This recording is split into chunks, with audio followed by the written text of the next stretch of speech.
r/AskReddit by Reddify. What fact could probably save your life? At elevation. If your hair suddenly stands on end, duck and cover. Lightning is about to strike. Can't imagine how scary that must feel knowing you may be struck. A month ago I was hiking with my GF. It was drizzling, and there was a thunderstorm somewhere in the distance. But we paid no heed.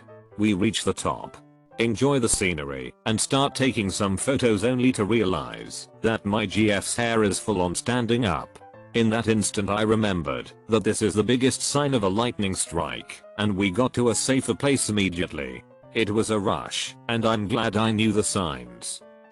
Don't be silent for extended periods of time if you are hiking in the wilderness.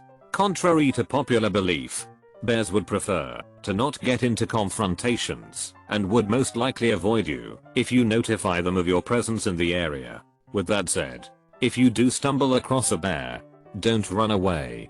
Contrary to their size, bears are ducking fast. Grizzly bears are brown and have a trademark hump of muscle on their back. They are aggressive.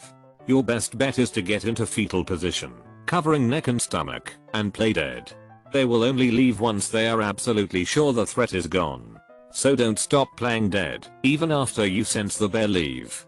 Black bears, contrary to their name, come in various colors, including brown. They are more slender than grizzly bears. Your best bet with a black bear is to be as aggressive as possible, making as much noise, looking as big as possible, throwing stones and large sticks, etc. Don't bother to climb a tree, since they are excellent climbers. In the event a bear starts attacking, go ham. Punch it, kick it, try to gouge out its eyes, etc. If you happen to be in the Arctic and stumble upon a polar bear, then pray to the Almighty that it hits one of your vital points and kills you quickly. Because there is practically nothing you can do against them. They are much bigger than both black and grizzly bears. And do not fear humans. Bear is black. Fight back. Bear is brown. Lay down. Bear is white. Good night. Black bears, contrary to their name, come in various colors, including brown. Thinking. If someone ever approaches you and tries to force you into a car, do whatever it takes to stay out of the vehicle. Your odds of ending up dead are largely increased if they manage to move you somewhere else. Fight to stay out of the vehicle like your life depends on it, because it probably does. Edit. My cousin is in law enforcement and always tells us if someone points a gun at you and tells you to get in the car, your odds of survival are actually higher if you risk taking the bullet. Now you ain't getting me to no secondary location. Street smarts. Most drunk driving deaths occur on Saturday night between 1 and 3 AM. Avoid the roads during these times if you can help it. Well, that sucks cause I deliver pizzas in a college town and I usually close. Domino's closes at 3 AM. Wanna thank everyone that told me stay safe. Shout out you guys. And thanks for the tips on how to stay safe as well. Godspeed my friend. How to recognize when someone is drowning. Silence while someone who is shouting is on the verge of drowning and will likely need rescuing. It's the person thrashing about in the water not making any vocal sounds you need to worry about. When someone is actually drowning, their lungs are filling up with water inhibiting their inability to call for help. Hairy face. Anyone who has long hair knows that when it gets wet and it sticks to your face, the immediate reaction is to swipe it away. Not for a drowning person. When someone is actually drowning, all power is devoted to saving themselves. The issue of wet hair across the face is not a priority. Keep an eye out for someone in the water splashing about but not immediately reaching to remove their hair from out their eyes. All credit goes to the Stuff You Should Know podcast.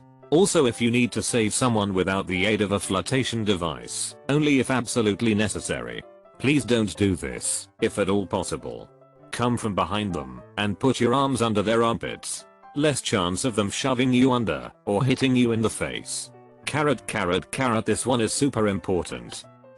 If someone points a gun at you, maintain eye contact with the person. Eye contact makes it harder to pull the trigger. I was taught as a youngin that in really any physical conflict to keep eye contact and don't say much. Don't talk, hit back. Just stare like a duck in Psycho. has kept me from getting my ass whacked about a million times. I learned this playing basketball in high school. The opposing team's star player nearly quit the game because of it. We were playing this school that had one of those superstar players. Their strategy was just to give her the ball as much as possible and keep us away from her. I was a third string player. My ball handling skills left much to be desired. We were a small school. It didn't take much to make the team.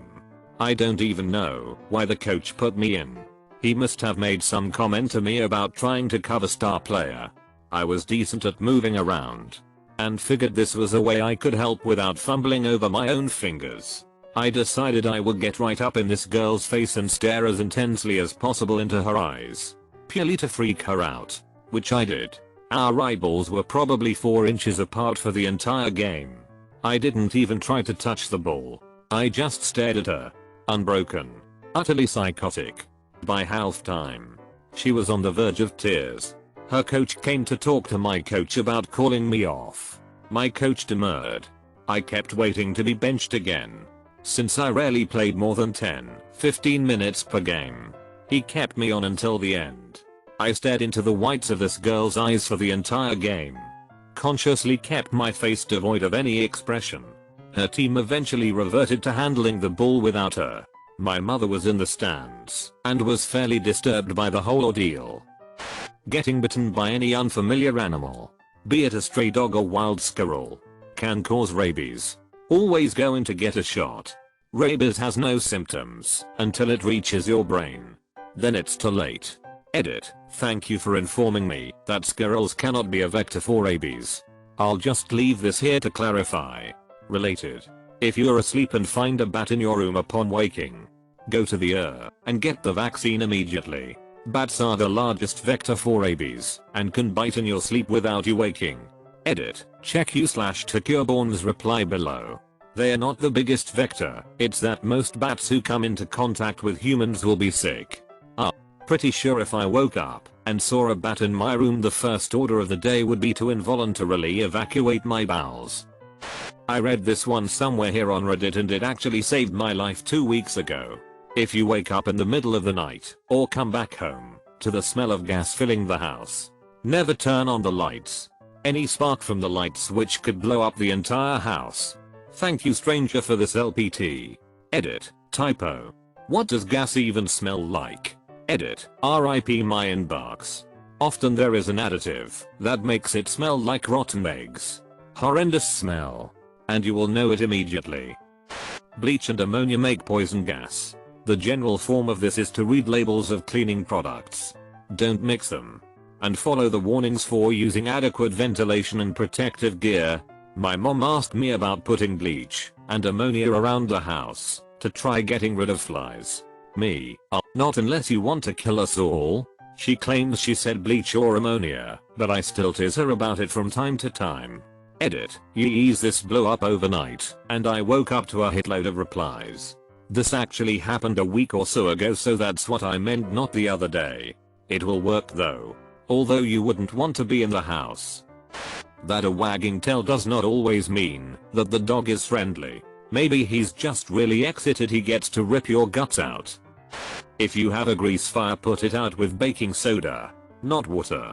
Edit. A lot of people saying things about flour, so I thought I should add information. Flour is combustible and not safe to use. Some people have commented that they have put out fires with flour, and it is possible. If you take the bag, flip it all out at once as close to the pot as you can, I'm sure it'd be successful at smothering it. Due to its combustible nature though, nearly anything would be better to use. Salt. Kitty litter. Sand/dirt. If for some reason you had to use flour, don't pour it out incrementally, and don't pour it out in a way that will create a dust cloud.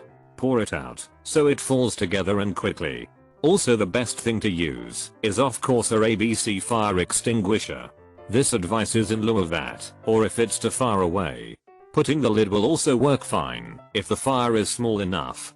You don't want to put a lid on a huge fire though, or you can create a backdraft of sorts in the pan and it'll flare up when you open it. And if that grease fire is in a pan, cover it with the lid. Also, slide the lid on, don't cover it directly. If you cover it directly, The fire will still have enough heat to maintain itself for a few seconds, so if the lid comes off, it'll start right back up. By sliding it on, you limit the amount of energy the fire produces, so it goes out quicker. If you hit your head really hard and get unusually sleepy within 6 hours afterwards, go get a scan. Edit from the comments. It seems like a lot of people are really in the dark about this. It's not about concussion. It's about hitting your head so hard that you get internal bleeding in your skull, which will clot, after which you will die. So stop commenting about how you got your bell rung playing football and slept it off. That's an entirely different thing. I got a concussion, and it took me 3 weeks to get diagnosed because I didn't push my doctor when he told me I was fine. Then I was extremely light/sound sensitive. Looking at something in the shade at 5 PM felt like looking straight at a light bulb, and I got a horrible headache for 7 days straight. I also would randomly pass out, like if I sat down, I'd be out like a light, and by 1-2 PM I'd be slurring my words and acting drunk. Finally went to another doctor and he imminently told me to get an MRI. I could have had bleeding in my brain, but, thankfully, I only had a really bad concussion. Damaged the front of my brain and my brainstem.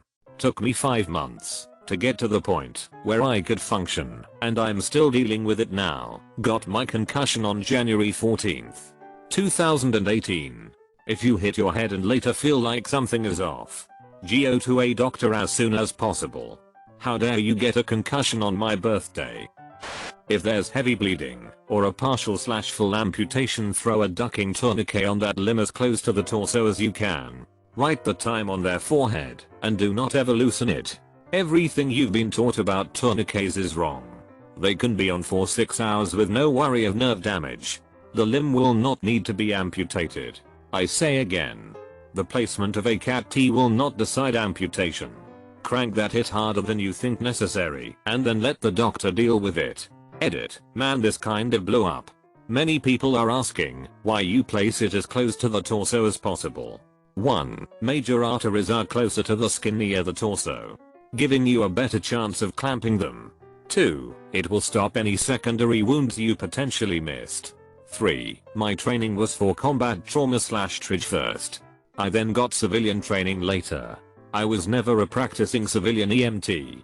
If a paramedic has better info, please PM me any inconsistencies and I'll correct them. 4. It looks like there's many different standards for potential nerve damage time limits. The lowest I've seen is 3 from someone claiming to work in orthopedic surgery. Either way, having a derpy limb is better than no limb. Even if it will be over 6 hours, the potential loss of a limb is still far better than bleeding out. True story. I'd rather not have a limb than a life. Purple flags at the beach mean dangerous sea life in the area. Most people understand the other flags, but purple can be confusing. A good way to remember is violet equals violent. Purple isn't exactly violet, but close enough. A hospital that I have been in used code violet for violent patients, so I figured it would work here. Edit. Today I learned that hospitals aren't necessarily consistent with their codes. You'd think that wouldn't be the case, but I guess healthcare workers just have to relearn that stuff when transferring. Former 911 operator here. Don't feel bad about calling 911. Unless it's very stupid like McDonald's screwed up your order. If it's not an emergency, they'll tell you to call non-emerg. An emergency is not just a violent crime. It's a crime or potential crime in progress. Issue affecting safety or medical emergency or fire department issue 2. Also, teach your non-English speaking family the word for their language in English in case they need to call 911. Hell yes. Current 911 dispatcher. Totally okay with the I'm not sure this is an emergency calls. Fell on your ass and can't walk to the air or sit in your car? Call. Smell natural gas? Call. Leave the building first. Someone's lurking around your office building with no ID badge and popping their head into offices that aren't this. Call. Someone's peeking in your neighbor's window? Call. Also, teach your non-English speaking family the word for their language in English in case they need to call 911. Carrot, this is super important. 2. We can hook you up with an interpreter, but only if we can tell the interpreting service which language you're speaking. And if you can't hear, go to Google right now and type in your city, text to 911, or your county, text to 911. Text to 911 is rolling out across the country. Most importantly, and worth a separate comment, know where you are. Every once in a while, describe your location as you would to 911. I'm at home, and the address is address. I'm on I-270 westbound just east of the I-76 ramp. I'm on the southeast corner of 6th and Broadway, and so on. This text to 911 advice is so helpful. Thanks so much. We've had this discussion in my family and wish that it was available, but didn't know that it is. So helpful if your house has been broken into and you're hiding from someone and you don't want to give away your location by making a call. Silence your phone and text 911. Thank you so much. If you are trying to decide whether to drink the unsafe nature water or risk the dehydration, giardia takes 5 days to set in. Renal failure can take less than 5 hours. So if it comes down to it, and you can get to safety soon, a few days, risk the water. A week of spewing from both ends from the safety of your own home is better than dying of dehydration. Also, chugging water can make you sick. You also need to replace the electrolytes. Do anything you can to provide electrolytes if you chug half a gallon or more. Back when I was a junkie I had giardia once. It was absolute hell. Was pretty sure I was going to die. Puked up any water I drank. Was hitting non-stop. But, as long as you are back in civilization, it's totally treatable, assuming the person has insurance / can afford treatment. Also, kudos for turning your life around. Make sure to like and subscribe so we can watch together.